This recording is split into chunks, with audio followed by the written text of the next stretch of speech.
Chapter 29, The Black Hills. When we saw the first sign for the Black Hills, the whispers changed. No longer were they saying, slow, slow, slow. Once again they commanded, rush, hurry, rush. We had spent too long in South Dakota. There were only 2 days left, and we still had a long way to go. Maybe we should skip the Black Hills, I said. What? Gramps said, skip the Black Hills, skip Mount Rushmore. We can't do that. But today's the 18th day. But today's the 18th. It's the 5th day. Do we have a deadline somebody didn't tell me about? Gramps asked. Heck, we've got all the time in the... Gram gave him a look. I've just got to see these Black Hills, Gramps said. We'll be quick about it, Chickabiddy. The whispers walloped me. Rush, rush, rush. I knew we wouldn't make it to Idaho in time. I thought about sneaking off while Gram and Gramps were looking at the Black Hills. Maybe I could hitch a ride home with someone who drove extensively fast. But the thought of someone speeding, careening around the curves, especially the snaking curves down into Lewiston, Idaho, which I had heard so much about, when I thought about that, it made me dizzy and sick. Heck, Gramps said, I ought to turn this wheel over to you, Chickabiddy. All this driving's making me crazy as a loon. He was only joking, but he knew I could drive. He had taught me how to drive his old pickup truck when I was 11. He and I used to ride around on the dirt roads on the farm. I drove, and he smoked his pipe and told stories. He said, You're a hell of a driver, Chickabiddy.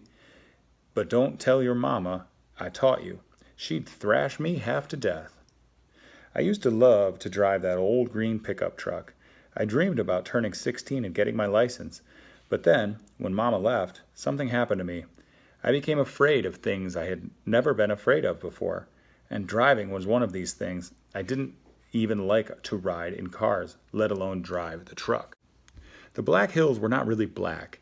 Pines covered the hills, and maybe at dusk they looked black, but when we saw them at midday, they were dark green.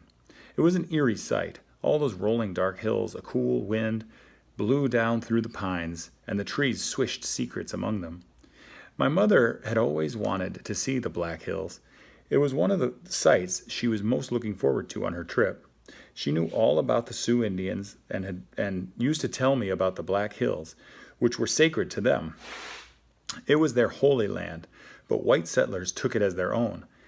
The Sioux are still fighting for their land. I half expected a Sioux to come riding down on horseback and stop our car from entering. And the thing is, I would have been on his side. I would have said, Take it, it's yours. It's mostly spoiled anyway.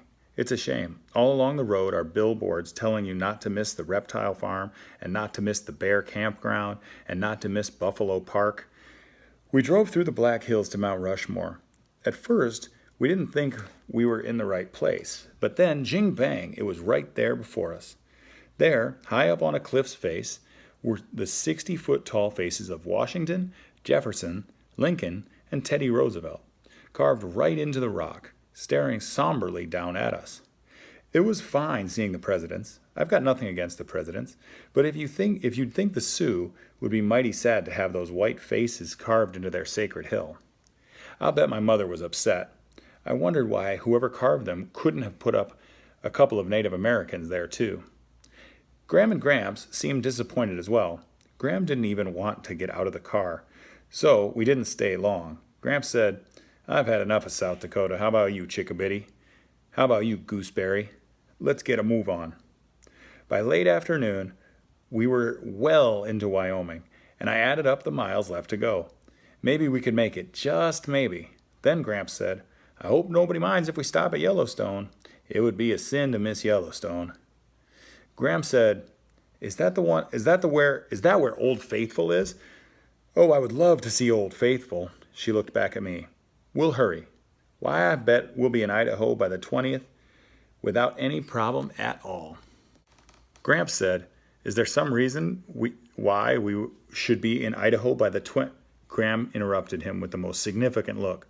Oh, he said, by golly, that sounds about right to me.